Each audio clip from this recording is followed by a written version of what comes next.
दोस्तों नमस्कार, मैं हूं भूपेंद्र रावत और आज मैं आपके साथ बात करूंगा। आप सब लोगों ने देखा कि किस तरीके से मई में 4 मई का एक वीडियो उजागर हुआ था बहुत दिन बाद, संसद सत्र शुरू होने से एक दिन पहले, जिसमें मणिपुर में कारगिल युद्ध के विजेता सूबेदार की पत्नी और आदिवासियों की बेटी को नग्न करके परेड करके नंगा करके घुमाया गया था। और इस संदर्भ में मणिपुर के मामले को लेकर विपक्ष के इंडिया गठबंधन ने संसद के अंदर, चूंकि प्रधानमंत्री नरेंद्र मोदी बिल्कुल मौन थे, इसको लेकर के मजबूर होकर के अविश्वास प्रस्ताव लाना पड़ा। न केवल मणिपुर के मामले में मोदी मौन थे, नरेंद्र मोदी संसद में भी हाजिर नहीं हो रहे थे। और विपक्ष का सवाल बड़ा साफ था, एक कि नरेंद्र मोदी मणिपुर कब जाएंगे, देश के प्रधानमंत्री हैं, और गौरव गोगोई कांग्रेस के जो युवा नेता हैं, सांसद हैं, उन्होंने ये सब रखा था। और दूसरा महत्वपूर्ण सवाल, एन बीरेन सिंह को मणिपुर के मुख्यमंत्री को कब हटाया जाएगा। और तीसरा सवाल था कि प्रधानमंत्री 80 दिन तक मणिपुर पर मौन क्यों रहे। इस बात का, इन सवालों का जवाब मणिपुर के मसले पर प्रधानमंत्री नरेंद्र मोदी को देने के लिए अविश्वास प्रस्ताव लाया गया। अब आप सब देशवासियों जरा सोचिए, देश का एक ऐसा राज्य जहां 150 से ज्यादा लोगों की हत्या हो गई हो, 6000 से ज्यादा घर जलाए गए हो, 60,000 से ज्यादा लोग बेघर हो गए हो, और जहां पर 5,000 से ज्यादा राइफल, लाइट मशीन गने ये सब लूटी गई हो, और 6 लाख से ज्यादा गोलियां लूटी गई हो, जिन गोली, लाइट मशीन गन, राइफल के शिकार जब कभी बनेंगे हमारे भारत के सैनिक बनने वाले हैं। और यही नहीं, कारगिल युद्ध में जो कारगिल की लड़ाई जीती गई है, उसमें सूबेदार रहे उनकी पत्नी को नंगा करके परेड करके बलात्कार किया गया था। आपको मालूम है कि आदिवासी लड़कियों का बलात्कार किया गया था नंगा करके। और सबसे बड़ी महत्वपूर्ण सवाल है, इस पर प्रधानमंत्री को जवाब देना था। प्रधानमंत्री के जवाब से पहले माननीय मुख्यमंत्री, गृह मंत्री जी ने मोर्चा संभाला। सवाल मणिपुर पर थे, लेकिन उनका जो आपने सुना होगा कि किस तरीके से यह तो कहा है कि असभ्य बात है, किसी भी कीमत पर कोई सभ्य समाज ऐसी घटनाओं को बर्दाश्त नहीं कर सकता है। लेकिन बहुत बड़ी 2 बातें, एक, गृह मंत्री ने कहा हम एन बीरेन सिंह को इसलिए नहीं हटा रहे हैं क्योंकि 4 मई से वहां पर मुख्य सचिव और डीजीपी को केंद्र सरकार ने बदली किया। इसका मतलब बड़ा साफ है कि मणिपुर भले ही वहां एन बीरेन सिंह मुख्यमंत्री हैं, लेकिन वहां पर राजपाट गृह मंत्री की अगुवाई में मोदी सरकार का चल रहा है। तो पहली बात ये कि क्या ये गृह मंत्री के माध्यम से नरेंद्र मोदी जो वहां पर डीजीपी और मुख्य सचिव को बदली करने के बाद क्या क्या घटनाक्रम हुए हैं 4 मई को, 4 मई से लेकर के, और ठीक मैं आपको बताना चाहता हूं 3 अगस्त तक निरंतर हथियारों की लूटपाट चल रही है। 3 अगस्त को भी बड़े पैमाने में वहां बंदूकें लूटी गई हैं, जिनकी संख्या 365-66 ज्यादा है। और 28 मई को 35,000 से ज्यादा गन लूटी गई है। ये मैं आपको आंकड़े सिर्फ इसलिए बता रहा हूं क्योंकि गृह मंत्री ने दावा किया कि मुख्यमंत्री बहुत बढ़िया तरीके से हमारे हर बात को मान रहे जो हम चला रहे हैं। तब मैं ये कहना चाहता हूं कि कांग्रेस जो कह रही है और मणिपुर में जो आदिवासी कुकी समुदाय के लोग मांग कर रहे हैं कि एन बीरेन सिंह को हटाया जाए, तो यह पूरी सरकार नरेंद्र मोदी चला रहे हैं, क्योंकि डीजीपी और मुख्य सचिव को 4 तारीख को केंद्र से ले जाकर के बदली कर दिया गया। तब क्या कारण है कि 4 मई को यह सवाल देशवासियों को करना चाहिए, सेना के जवानों को करना चाहिए, भूतपूर्व सैनिकों को करना चाहिए कि सेना के सूबेदार की पत्नी को नंगा करके परेड लगा करके बलात्कार किया गया। और उनकी एफआईआर दर्ज करने के लिए 18 मई को लिखी शिकायत के बाद भी हम आपको बताते हैं कि पक्की एफआईआर दर्ज करने में भी 49 दिन लगे हैं। और यही मामला वहां पर आदिवासी महिलाओं के साथ भी है। तो फिर केंद्र में नरेंद्र मोदी की सरकार और अमित शाह फेल और असफल रहा। डीजीपी और मुख्य सचिव को बदली करने के बाद भी न वहां पर मैतेई के द्वारा कुकी समुदाय की महिलाएं सुरक्षित हैं और न कुकी समुदाय के द्वारा मैतेई समुदाय की महिलाएं सुरक्षित हैं और एक दूसरे के खून के प्यासे हो चुके हैं। जिस प्रकार राहुल गांधी ने बड़ी सत्य बात कही कि जब हम वहां दौरे पर जा रहा था तब हमसे कहा गया, कुकी समुदाय ने कहा अगर तुम्हारे साथ में मैतेई का कोई सुरक्षा कर्मी होगा हम गोली मार देंगे, और मैतेई समुदाय ने कहा कि तुम्हारे साथ अगर कुकी समुदाय का कोई सुरक्षा कर्मी होगा हम गोली मार देंगे।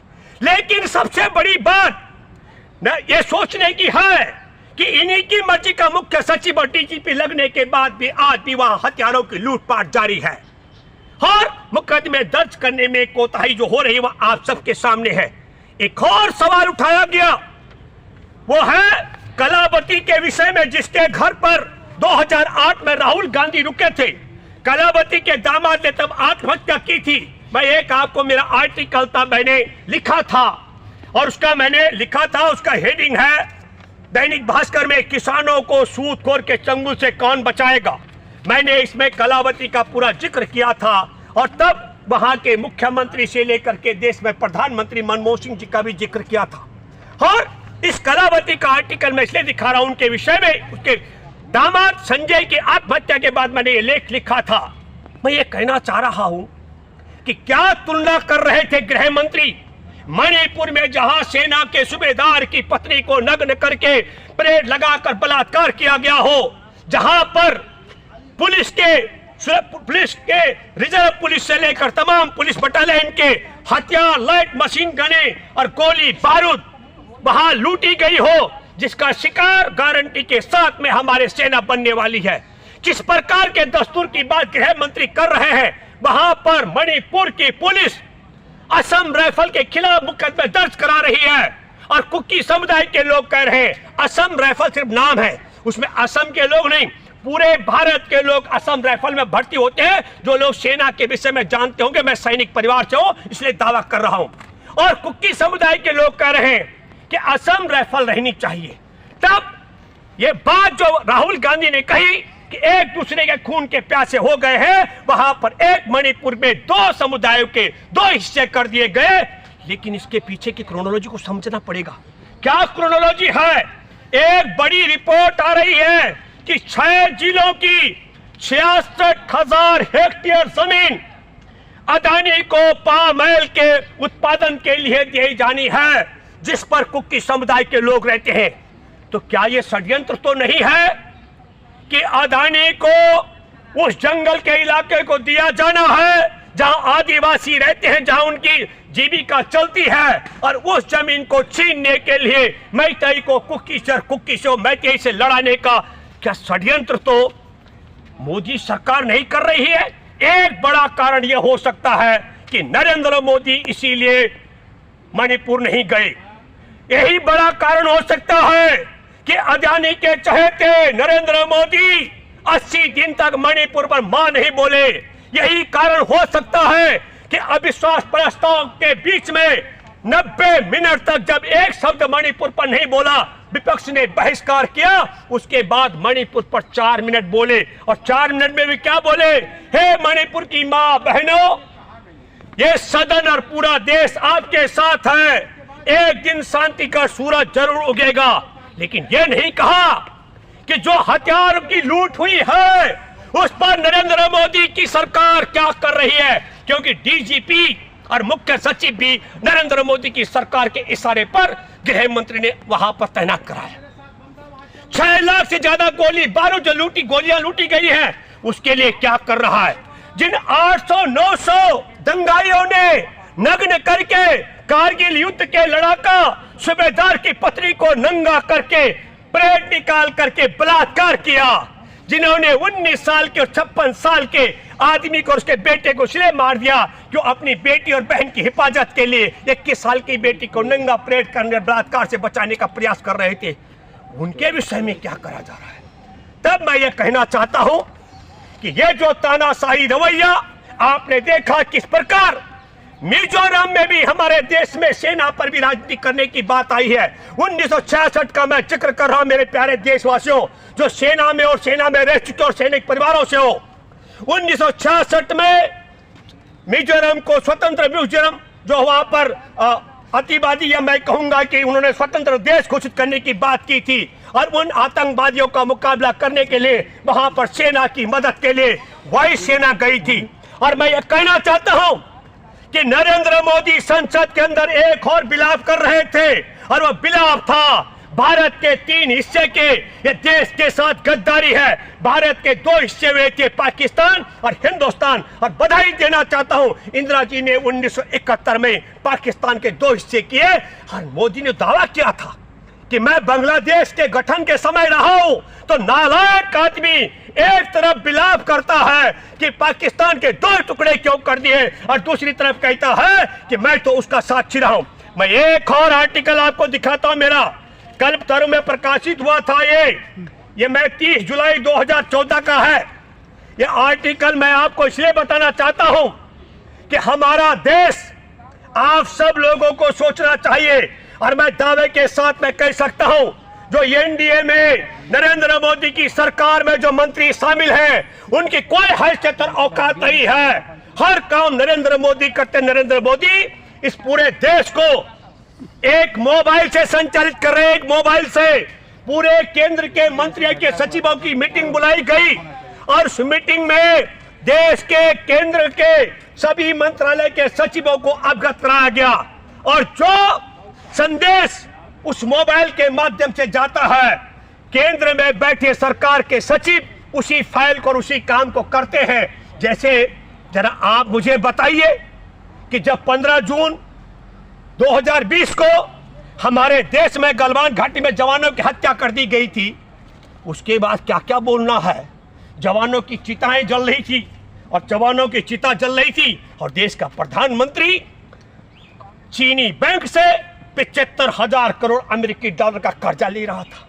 और कर्जा लेने के बाद हमारे देश का प्रधानमंत्री ऑल पार्टी मीटिंग बुलाकर किस तरीके से आप सब ने देखा, क्या बोले थे। प्रधानमंत्री ने कहा न कोई घुसा है, न घुसाया, न हमारी सीमा पर किसी का कब्जा है। ठीक उसी तरीके से जिस तरीके से खुफिया एजेंसी की रिपोर्ट खारिज करके पुलवामा में 40 जवानों की हत्या कराने के बाद प्रधानमंत्री अपने वन में, मैं क्या कहता हूँ, वहाँ एक विदेशी के साथ में वीडियो शूटिंग करा करके मौन रहे। आखिरी बात देशवासियों को जरूर सवाल करना चाहे, मणिपुर में सूबेदार की पत्नी को नंगा घुमाने वालों के साथ, और जब वहां का डीजीपी और मुख्य सचिव को बदली कर दिया, तो फिर हथियारों को लुटाने का खेल क्यों। जिस तरीके से गलवान में और पुलवामा में जवानों को मारने का खेल क्यों, ये सवाल भी आपको करना चाहिए। आखिरी बात है, 66,000 हेक्टेयर जमीन लुटवा करके पामोलिन के उत्पादन के लिए अदानी को देने के लिए कुकी समुदाय आदिवासियों को गैर आदिवासियों को आदिवासियों से लड़ाने का षड्यंत्र है।